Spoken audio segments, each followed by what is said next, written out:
तो हेलो बच्चों, अब हम कर जा रहे हैं exercise number chapter number 5 arithmetic progression. उसका इंट्रो है। इंट्रो को आप लोग समझ लेंगे तो आप लोगों को बहुत इजी हो जाएगा इस चैप्टर को करने के लिए। ठीक है, तो इंट्रो ध्यान से समझ लेना। बहुत इजी चैप्टर है।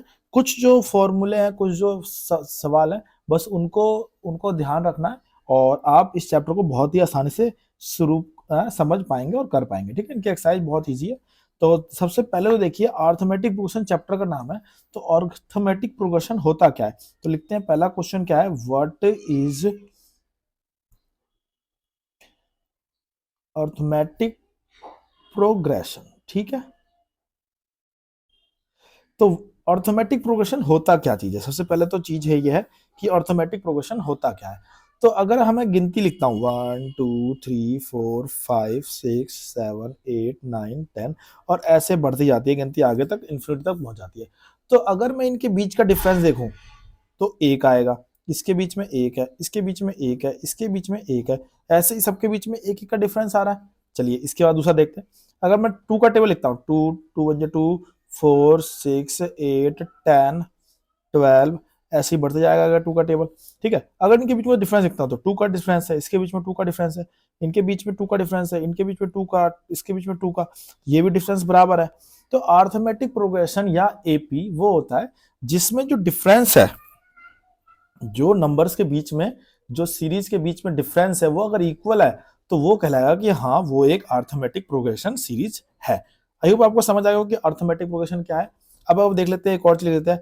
मैं लिख दू 2, यहाँ लिख दू 5, फिर लिख दू 6, फिर लिख दू 8, फिर लिख दू 10। अब यहाँ पे देखो, यहाँ पे आ रहा है डिफरेंस 3 का, यहाँ पे 1 का, यहाँ पे 2 का, यहाँ पे 2 का। तो ये डी डिफरेंस जो आ रहा है सबके बीच में वो डिफरेंट हो रहा है, 2 3 1। तो ये एपी क्या होगा, नहीं होगा। ठीक है, समझ आ गया होगा इतना। ठीक है, उसके बाद चलते हैं कॉमन डिफरेंस। अर्थमेटिक प्रोग्रेशन जो डिफरेंस आया उसको कहते हैं common difference. Common difference, common difference. अब कॉमन डिफरेंस क्या है।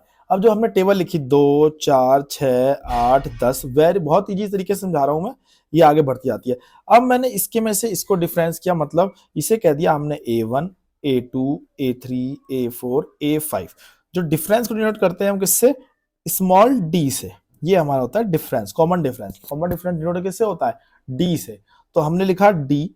डी निकालने का फॉर्मूला क्या होता है, जो सेकंड टर्म होती है, मतलब A2 minus A1, first term को डिवाइड माइनस करते हैं, तो 4 माइनस 2 इज इक्वल टू 2। तो जो 2 आया वो हमारा आया डी। ऐसे ही देख लेते हैं डी निकालने के लिए। इसके बाद क्या होता है, जैसे हम इस यहां से भी निकाल सकते हैं A3 माइनस A2, ऐसे ही डी निकालना हो A4 माइनस A3, मतलब एक कम, जो भी नंबर हमने लिया, A3 लिया तो उससे कम A2 वाला, A4 लिया तो उससे कम A3 वाला, A5 लिया तो उससे कम A4 वाला। अगर उनका डिफरेंस जो भी आ रहा है वो हमारा क्या है, कॉमन डिफरेंस है, जिसे हम डिनोट करते हैं किससे, डी से। ठीक है, इतना समझ आ गया। अब यहाँ पे देख लेते हैं, सॉल्व कर लेते हैं। हमारा पे A3 क्या है, 6 है, 6 minus 4 equal to 2 equal to D, ये हमारा डी आ गया।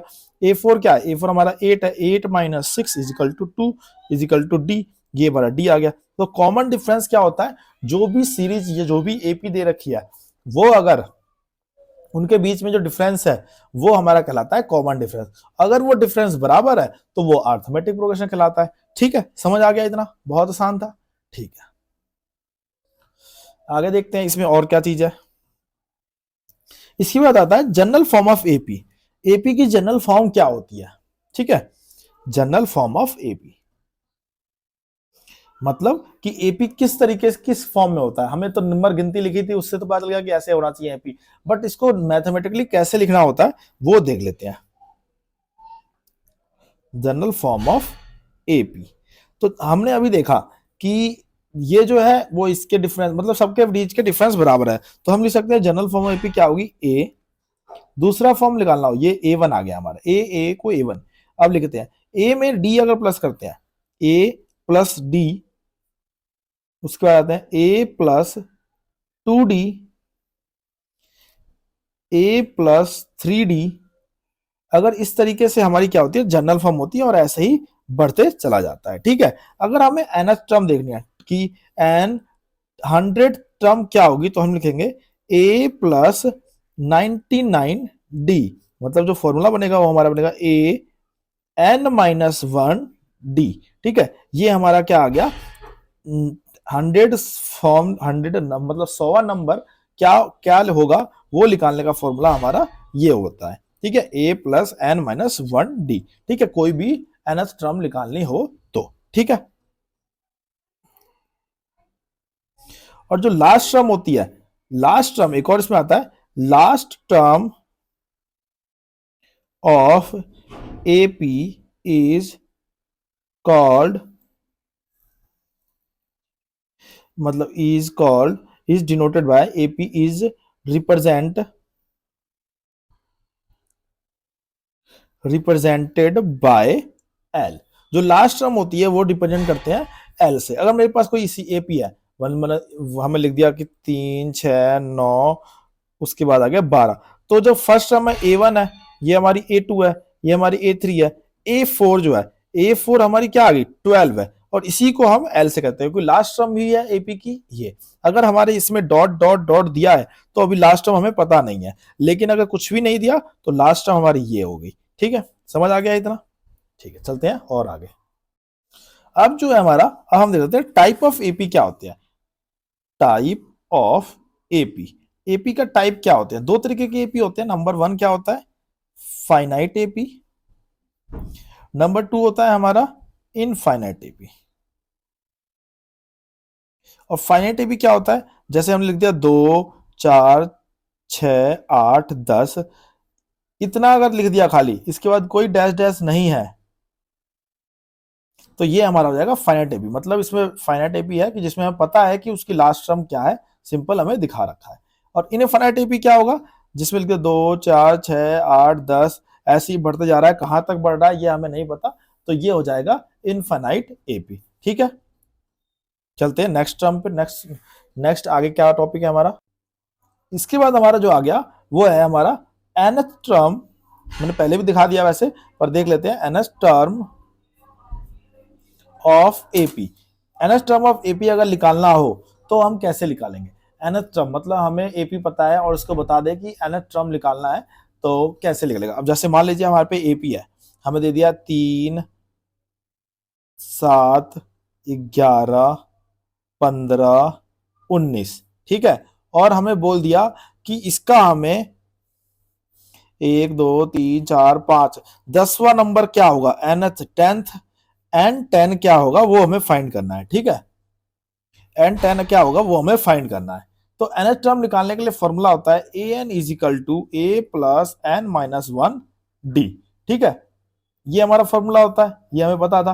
तो इस एबी में से हम किस तरीके सॉल्व करेंगे, पहले तो कॉमन डिफरेंस निकालेंगे। इसमें से घटा करेंगे 4 आएगा, इसमें से इसको घटा करेंगे 4 आएगा, इसमें से कटेंगे 4 आएगा, इसमें से इसको घटा करेंगे तो 4 आएगा।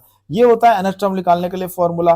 ठीक है, अब हमें nth टर्म कौन सा निकालना है, 10वां नंबर निकालना है, तो हम लिखेंगे ए 10 इज इक्वल टू, ए क्या है हमारा फर्स्ट टर्म, फर्स्ट टर्म क्या है 3 प्लस nth टर्म क्या है 10वां नंबर है 10 माइनस 1, डी कितना आया 4 आया। आगे सॉल्व करते हैं, तो हमारा क्या हो जाएगा 3 प्लस में 9D, यही बना। अब ये हमारा हो जाएगा 3 प्लस में डी कितना है 4 है, 9 चौक 36, और 36 और 3 39, ये हमारा क्या हो जाएगा N10 इज इक्वल टू 39। तो आई होप आपको समझ आ गया कि nth टर्म निकालने के लिए हमें क्या करना होता है। इसके बाद हमारे पास क्या क्या चीजें होती हैं, ए जो होता है वो क्या होता है फर्स्ट टर्म, क्या क्या चीजें होती है बता देता हूं। उसके बाद डी क्या होता है कॉमन डिफरेंस, कॉमन डिफरेंस मतलब इन दोनों के बीच में जो डिफरेंस आया A2 माइनस A1 का जो डिफरेंस आया वो हमारा D कहलाता है। ठीक है, पहले बता चुके हैं। उसके बाद आता है हमारा N, N क्या है number of term, number of term कौन से नंबर की टर्म निकालनी है वो हमारा N बताएगा। एक और आता है L, वो होता है लास्ट टर्म। ठीक है, इतनी चीजें इसमें हमारी होती है। इसके बाद चलते हैं नेक्स्ट पेज पे। ठीक है, अगला जो टॉपिक हमारा होने वाला है sum of N term of AP. ठीक है, मतलब कोई एपी दे रखा है, मान लीजिए 2 दे रखा है, 7 दे रखा है, 12 17 और 22 और 27 ऐसे लिखा हुआ है। अब डिफरेंस देख लेते हैं, 7 में से 2 गया 5 बचेगा, 12 में से 7 गया 12 में 7 गया 5 बचेगा, 17 में से 5 गया 7 बचेगा, 17 5 22 होता है, तो यहाँ पे 5 आएगा, यहाँ भी क्या आएगा 5 आएगा, तो डिफरेंस तो बराबर है, मतलब ये एपी हमारी क्या है, सही है। तो अगर अब इन इन एक एक दो तीन चार पाँच छह, इन छहों का सम अगर निकालना हो तो कैसे निकालेंगे, 2 + 7 + 12 + 17 + 22 + 27, तो इस तरीके से निकाल सकते हैं, हमें कॉमन पता होता है ऐसे निकाल सकते हैं। लेकिन जो हमारे एपी में सम निकालने का फॉर्मूला होता है वो हम ऐसे निकालते हैं, S N is equal to n/2 a plus में एल। एल हमारा क्या होता है, जो लास्ट टर्म होती है वही हमारी एल होती है, मतलब एल एल हमारा क्या है 27। एन क्या है हमारे पास, कितनी टर्म है, 6 टर्म है, एन इजिकल टू 6 है। ए क्या है, जो फर्स्ट टर्म होती है वो ए होती है, तो फॉर्मूले पुट करते हैं, एस एन इजिकल टू क्या हो जाएगा 6/2 मल्टीप्लाई ए क्या है 2 प्लस एल क्या है 27। अब हमारे पास क्या बनेगा 6/2 मतलब 3 मल्टीप्लाई 29, 9 9 का 9 18 29 का 7 हासिल 2 और 6 2 8 87। तो एस एन इजिकल टू क्या आ गया, एस एन इजिकल टू आ गया हमारे पे 87। आई को समझ आ गया सम निकालने के लिए। ये तो तब था जब हमें पता हो कि एपी में कितने नंबर है, एन हमें पता है इसलिए। अब मान लीजिए हमें एन नहीं पता, तो देख लेते हैं क्या होगा, लिख लेते हैं। तो एस एन इजिकल टू, तो उसके लिए फॉर्मूला होता है S N equal to n/2 2a plus में n-1 डी। ठीक है, अब मैं इसी एपी को लेकर चलते हैं। 2 दे रखा है, 7 दे रखा है, 12 17 22 27। ठीक है, मान लीजिए कि ये एक एपी है 6 नंबर की, इसके बाद बढ़ गया, ऐसे बढ़ते जा रहा है एपी, और इसमें मतलब इसके बाद क्या होगा, ये हमारा A1 हो गया, A2 हो गया, A3 हो गया, A4 हो गया, A5 हो गया, A6 हो गया, A7 A7 8 9 10।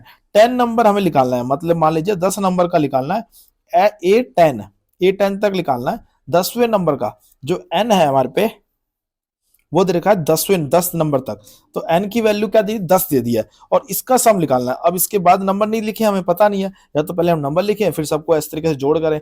तो अगर इस तरीका दे दे कि 10वां नंबर तक के सम जोड़ने हैं, तो हम क्या फॉर्मूला लगाएंगे, ये वाला फॉर्मूला लगाएंगे। सिंपल होता है, S N equal to N कितना दिया है 10/2 2a 2 मल्टीप्लाई 2 प्लस में n कितना है 10 - 1, और d कितना है वही सेम हमारा 5। तो सॉल्व कर लेते हैं, इस तरीके से आ जाएगा हमारा आंसर।